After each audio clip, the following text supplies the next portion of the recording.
I'm talking about love and passion. Remember when we talked about this the other day? I said, think about a relationship where you have unbelievable love for this person and you constantly are starving, hungry for each other intimately as well. Make the sound of what that sounds like in your body when you have love and passion. Go nice and loud, come on. Oh, come on, has it been that long? Make the sound of a relationship where there's lots of love but not enough passion. Make that sound.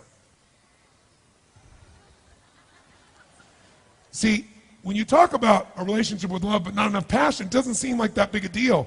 But sound is a great way to calibrate what's really happening in your nervous system. What I found in my life for years, I had a relationship with someone who was a great lady, and we had tons of love, but very little passion, and I wanted more passion. But I didn't understand what the triggers were. I didn't understand the differences in values and rules. I didn't know how to shift anything. Nobody teaches you this. And so I'd be in this experience where it's like, wow, you know, I remember being on stage vividly in a room that would have been my ultimate years before. It was at the Continental Center in New York City. There were 13,000 people in the room, 12,000 something hundred, almost 13,000 people. And I was doing my gig. And we were rocking, like what we're doing here with 5,000, imagine 13,000. And we were going full tilt with a level of intensity. It was unbelievable. And people were out of their mind. And during one of the stretch breaks, one of my partners came up and told me my company had gone public that morning. And that's the morning where my stock alone was worth $400 million. So he's Tony, you just made $400 million this morning while you're doing what you love. I was like, shit, good morning. You know, it was a great morning. But you know what was interesting? It was really great. It was like, wow, that's wonderful. And then what I really want to do is get right back into what I loved. It didn't, like it was a cool thing, but it didn't change my life. But the biggest thing is the end of that night, I'm connecting people, high-fiving, signing, hugging people, and it's just a beautiful day. And I get home, and I'd made $400 million. I've been with almost 13,000 people. I'd done what I loved. I was on fire and alive. And I went home and I was miserable. Because when I went home, the person I was with wanted me to be something different than what I was. Kind of like, that's why I understood Sarah May. Sarah May was trying to be something she thinks people want or people are expecting from her, but it's not her. So the person I was in a relationship with when she met me, he's like, God, he's unbelievable. He's this powerful force of nature. He can shake a building with people and move people. And then it was like, why are you so fucking loud? I was like, loud? This is me. Right? And so what I learned to do was be something different that I really wasn't. And so when you're being something you're not, you're miserable. Who knows what I'm talking about here? Say I. And I'm such a lover. I love people. I never want somebody to not be happy. So I would always sacrifice everything to try to make somebody happy, but by not being who I was. There was nothing wrong with her. I was just miserable because I didn't understand the game. When I finally figured this process out, and by the way, guess how I did it? I interviewed people. I had a couple guy was 92, woman's 89, came to my Date with Destiny seminar, and these two were physically all over each other all the time. I mean, so much so it was like, get a room. I mean, this is hard to watch, right? And everybody in the whole seminar noticed it, so I finally brought them on stage and interviewed them.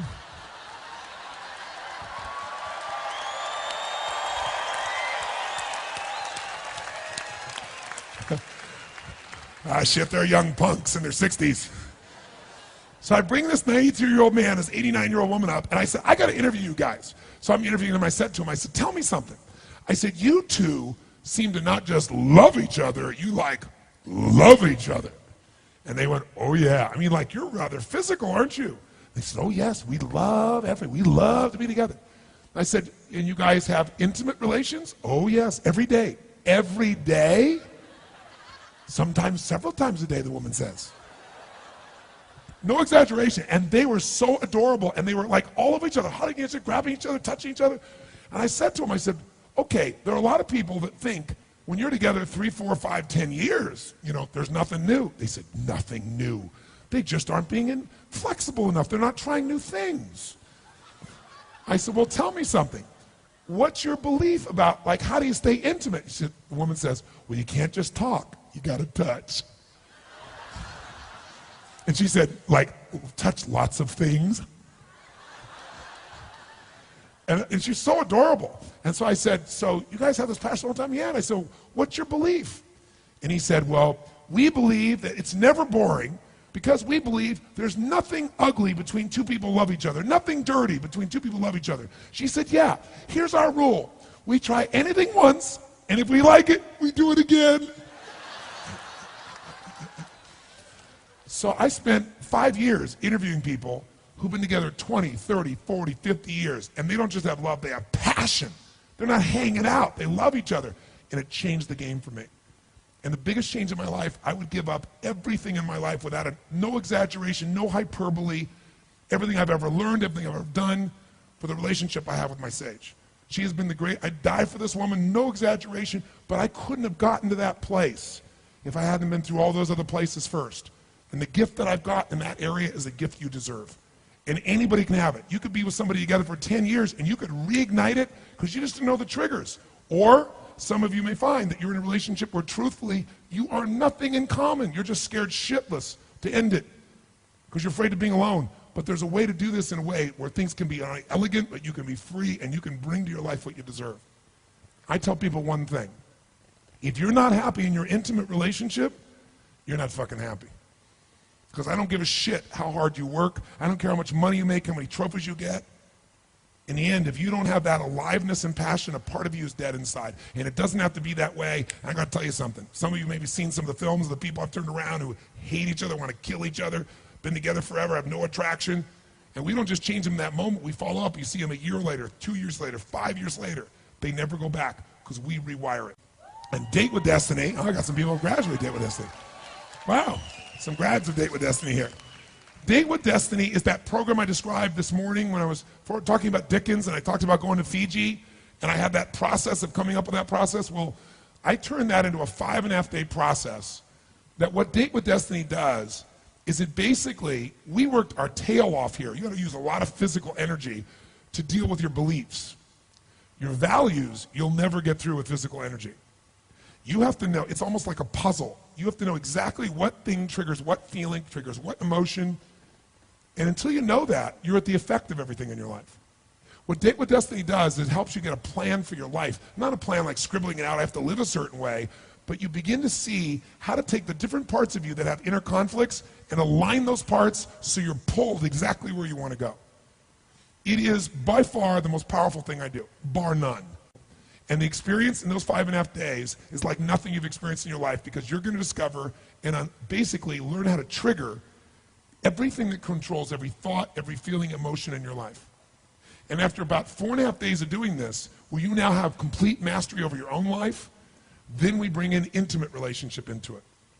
Because what happens is, you get somebody that really has problems, and they put them with somebody else who loves them, who also have problems, you got big problems.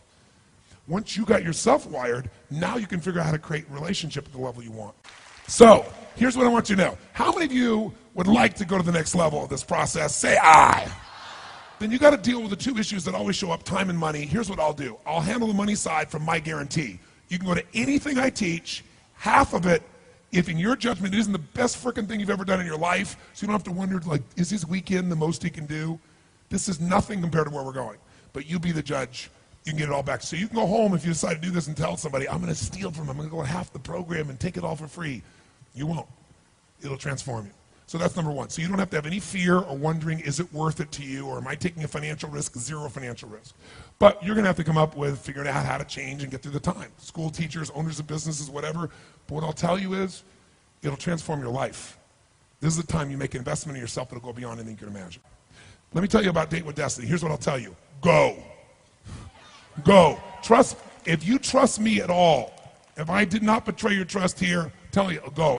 Has to do, man or woman, but I think you're right. Men in the past have been conditioned to associate more of their worth to what they do, and women have over time more to the relationships. And I think it may even go beyond conditioning. The biochemistry is obviously very different. Every man and every woman has both male and female energy in them. So does every woman. But most people have a tendency to have one that's stronger. And so the answer to that is you have to become a creator instead of just a hunter. If you're a hunter and you get what you want, rarely are you happy anyway. That's what most men do. And what I think you have to do instead is attract what you want. and the way you attract what you want is not just thinking positively or thinking good thoughts. It's getting really specific about what it is you want, like anything in life. Almost anything you've ever achieved in your life, you got really clear. Something you got excited about, you got obsessed by, you thought about it. Almost everybody can relate to something I wanted so bad I couldn't stop thinking about it. And because you kept thinking about it, and if you didn't come to a place of fear, you hear things, you notice things, you started making distinctions, ideas came to you, put together a plan, you took some action, something didn't work, you tried something else. But you eventually got there because you were so driven, so hungry, and so clear. But if you got a general goal, like I want to have a relationship so that I can be worthwhile, or I want to lose some weight, I want to make some money, well fine, here's $1, fine, here's a guy, fine, lose a pound, and you just achieved your goal. So I think people have to get really specific. And what I did in my own life that transformed my own life, because I sat down, I wrote down everything I could possibly want in a relationship. Everything. And I was ridiculous in the level of precision. I wrote like 6 pages. And I wrote spiritually, mentally, emotionally, physically, sense of humor, how we'd interact, what kind of things we'd laugh about, do. I mean, that level of insanity. And then, but some people have made lists like that before. Then I went through and I crossed out everything that wasn't really a must. That wasn't really, I was passionate about, right? And that trimmed the list down. Then I said, I'm going to read this every day. I'm going to feed my mind, but I got to understand something. Just because I want something, I'm not a believer. I didn't participate in The Secret for a very good reason, because I don't believe in The Secret. I think there's many secrets. And I believe law of attraction is one of them. I've taught it for years, but it isn't. To make it like that's all of life is absurd. If all you have to do is think positively and hold it clearly, and then the secret is you'll attract your own thoughts, there are dozens and dozens of the laws in life that are also equally important. And who's to say that you're supposed to think of something and get it if everything you thought about you got, you'd be bored out of your mind. Plus, not getting what you want is sometimes the most valuable thing that could ever happen to you. Because out of that, you become deeper, richer, stronger. You open up at a different level. And now you have more to give to other people as well as to give to yourself. Somebody who says, I had a friend that was, I was mentioning this the other day, who when The Secret first came out, and he's a good friend of mine, he goes, some of the stuff you teach is more complex. This is so simple. That's what I like. It's really simple. I said, well, if you want simple, just go do it. Tell me how it's working. He said, well, I focused on green lights all the way here, and I got green lights all the way here. And I said, what are you going to do when you get red lights? You gonna blame yourself? You think I'm not thinking positively enough? I said, you're gonna say, oh, I'm messed up? And I said, that's just stupid. I said, you know what it is? It's like, are you saying the people that were in Auschwitz were there because they just weren't thinking positive enough and they attracted all this negativity to their life? That's absurd. We all have different life paths and different stages of our path, and each stage opens up different possibilities for us. So I'm a big believer that you have to put yourself in a position where you decide not only what you want, but who do you have to become to attract that, not just think positive. So it's like, I made a list of all the things that, what kind of man would I have to be for a woman of that caliber to want to be with me, not just for a day, a week, a month, or a year, but the rest of my life. And that was the powerful list. And that's what I went to work on instead of going after the woman. Because, man chases women, women move. I was always the nice guy. So, all the women loved me, and I was a big pleaser, and they'd love me for a while, and they'd be like, he's just so nice, and then some badass guy would get him, right? But when I owned myself, I didn't have to be a badass guy, and I wasn't a nice guy. Everyone wants to be pleased, but no one wants a pleaser. Right? They might think they want him, but once they get him, they'll be bored silly with him. So when I owned myself, and I knew who I was as a man, and I had these qualities, then, attracting the woman of my dreams was my wife for 12 years now since, and I'm out of my mind for still, she's out of mind for me. That came about. So then all I did was read those every day for several months, and then gradually I started reading them like once every week or two. And I was on a train between, going to the Swiss Alps between Paris and Venice with my wife Sage, who was my girlfriend at the time, or actually one of my girlfriends at the time. And I was a very honest man about that. I said, I'm not looking to be tied down. I've been in that situation. And we were doing things, we were so in sync. I said, wait a second. And I said, and I pulled out, I used to have like a little time planner in those days, and I read it to her, and everything on the list I wanted she was. Everything I didn't want, I listed what I didn't want also. I should mention that, because sometimes you get everything you want, and then you get a few things you don't want, and they mess up everything else. Everything I want, everything I didn't want that was a must. And she was everything on it. The kind of guy that I said that I would commit to being is who I was, and that's everything she wanted. I've always wanted to know the answer to a question. I've been obsessed by the question of what makes the difference in people's lives. I was not popular in school. I loved people. So I was passionate about figuring out what's the difference in people. Why is it that some people are given everything? The type, they really do have parents that love them, that are there for them. They have tremendous educational background. They have all the economic resources, and they end up spending their life going in and out of a rehab. They had all the resources. And then you meet somebody who's been abused, or no one's been there for them, or they've been physically abused or sexually abused, or the worst things you could possibly happen to a human being. And they turn out to be some of the finest human beings you'd ever meet in your life, who are out there working to help other people and make a difference. So we all want to believe that our lives have turned out because of our biography. And the reality is we can all find people with a horrible biography who have an extraordinary life, and we have people with an extraordinary biography who have a life that none of us would want to trade with. So what's the real challenge? And I believe that the challenge in relationships and in life, in every area, is emotional fitness. That it starts with how emotionally fit you are in a relationship. And there are patterns that make people emotionally unfit. There are patterns that make people frustrated. There are patterns that make people depressed. There are patterns that make people angry. There are patterns that make people feel sorry for themselves. And there are also patterns that make people compassionate, playful, physically passionate, emotionally strong. There are different patterns, and they stand out to you when you've been around that many people. So I've had now 50 million people get my books and tapes, but I've been with 3 million people face-to-face from 80 countries. And when you're around those many people, the pattern becomes clear. And I've been able to use those patterns, and that's what I want to kind of expose you to tonight. And frankly, I think these patterns are common sense. But how many of you notice that common sense is not too common? Everybody's like, oh yeah, that's simple. But a lot of people say, I know this stuff. Well, if you're not doing it, you don't know it. You understand it. And understanding and $3 will almost get you a cup of Starbucks these days, It's really nice to understand things, but that doesn't change anything. You got to get in your body and actually do it. But I've learned enough of these patterns that now, over the last, 20 years or so of the 30 years of my career, I'm the guy that gets the call when the fire starts. When the athlete is burning down on national television and something's got to be done right now to turn them around. And, I either get them or I don't. And for 30 years, I've gotten them. That's how I've built my reputation. And that you've got to produce results right now. And I'm able to do that because of an understanding of these need structures I'm going to talk to you about.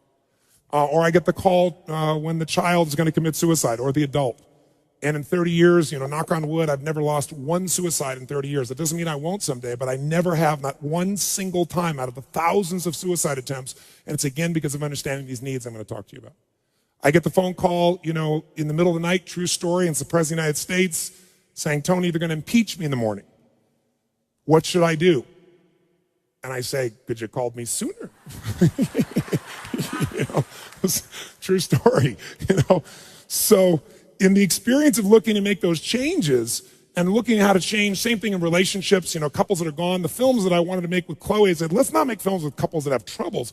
Let's make couples that look like they've gone beyond the edge. By anybody's estimate, there's no way to turn it around. Because by that extreme, when someone watches the film, they look at their own life and they go, oh my God, these people can do it. And they did here, I could do it too. That's the contrast we want. But the basis of all that I do comes down to knowing that the difference in your life, your relationship, your physical life, your emotional life, any aspect of your life comes down to this sense of psychological strength or emotional fitness. And what I mean by that is this. Discipline never works long term. Never. What works is when you become addicted to something positively new. You trade one addiction for another. When you shift from having to doing something to wanting to do something. So our focus is how to make that happen. But I'd say this to you. If you want to change a relationship, the number one thing you have to do is master your own emotions. If you don't do that, forget it. There's no hope. And what's wonderful, though, is it's easy to do if you know how. But none of us have been taught really emotional leadership. Emotional management is the very minimum, much less how to direct and shape ourselves. I don't mean faking your emotions. I don't mean pushing them down. I don't believe in positive thinking, although you may think that from watching some of the media coverage. I am not into positive thinking. I'm not here tonight to tell you to go to your garden and say, there's no weeds, there's no weeds, there's no weeds, there's no weeds. I'm very clear that I believe that life is about leadership and being truthful to yourself. And so I believe, number one, that the mandate for any great relationship and the mandate for anybody to lead their own life and not be a follower is you got to see things as they are, but not worse than they are. Because that's where most people go. That's where they go in relationship. That's why they start to tear it down. That's why the relationship starts to break down, because people get scared when it isn't working out, and then they make it worse than it is so they don't have to try. Because they don't want to try again and be disappointed. They don't want to feel that sense of rejection. They don't want to feel that sense of failure. So most people make it much worse than it is. People tell me all the time, oh, I'm skeptical or I'm pessimistic. I said, no, you're gutless. It takes no guts. It takes no courage to be a pessimist, to say it's not going to work, to try to find out what's wrong. What's wrong is always available. It's always what's right. So I'm not into positive thinking, but I am into intelligence. And intelligence says, see it as it is, Don't make it worse than it is. I mean, people all the time say, my problem is I'm big bone. No, you're freaking fat. Tell the truth. You know, what is this big bone story? You know, the only way it gets better is if you can see how it is. Don't make it worse than it is. Don't try to make it so it's impossible to change. That's not true. It's not true at all. The second mandate, I think, to changing anything in your life, to leading your life, is once you see it as it is, not worse than it is, then you got to see it better than it is. Because that's the thing that's missing from most relationships. There's no vision. I mean, without a vision, in the Bible it says, people what? Perish. And when a relationship has no vision for greater than where they are, that relationship is going downhill, if not destroyed. I believe that every relationship, every part of life, every part of a human being needs a compelling future. If the future's not more compelling than today could be tough, but if the future's compelling, we can get there. And that's what every leader does. And every one of you in this room, and I know some of you are here, I guess, from the general public as well, just for your own relationships, I really acknowledge you for. But I know that you're from the military here, I know the therapists here, people from all walks of life. You're all leaders. What's your job? To lead. Your job is to help people see it as it is, not worse than it is. What's your job? Help them create a compelling future. See it better than it is, so there's a reason to give my all again. Otherwise, there's just no juice. There's no energy. Why? They'll go through the motions, complain with each other, not really believe it's going to work, and nothing will change. And then finally, the third step that we've all got to do if we're going to change our life or anybody else's is make it the way we see it. And that's where strategy comes in. I try to take things that are complex and make them as simple as possible. I've noticed most people in the psychological world try to make it as complex as humanly possible. Because it makes us feel so sophisticated when we can talk with all these complex words and elements and so forth, and we can really, we got our degrees and we're somebody. But you know what? That doesn't help anybody. So I look for a nickel word to get to the heart of something. I've tried to take something complex and make it simple so that people really will apply it. And that's the focus here.